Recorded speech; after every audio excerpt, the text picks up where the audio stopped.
The great state of Wisconsin has just about come around and is ready to milk the cow of medical marijuana. But don't get too excited with all that milking going on, because Mom and Dad are fighting. Because it's a Republican plan that has the Republicans up in arms, and the Democrats are just watching this one from the sidelines.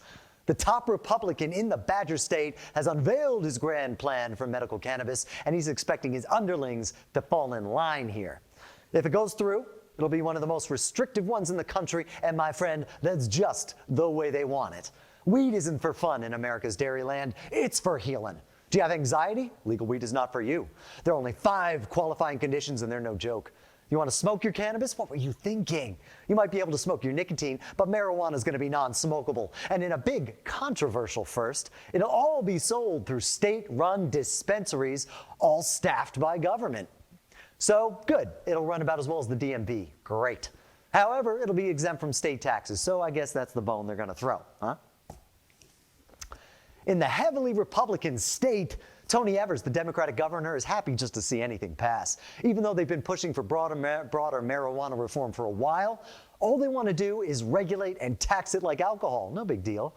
But Republicans like Voss, the Speaker of the House, are absolutely 1,000% against recreational cannabis, saying if it's going to be around, it's medical or nothing, and you better be dying.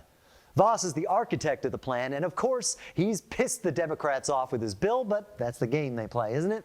The real fun twist here, though, is that Republicans in his own party are up in arms about the proposal. And he's telling them where they can shove it. He said officially that he has no plans to amend the bill to address Republican concerns.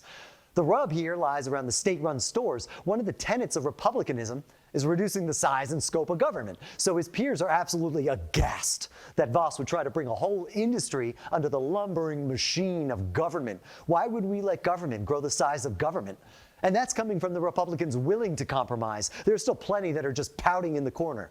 So for now, while Mom and Dad are fighting over cannabis, Wisconsinites will continue to take their $36 million in tax revenue across the border to Illinois, where it's legal.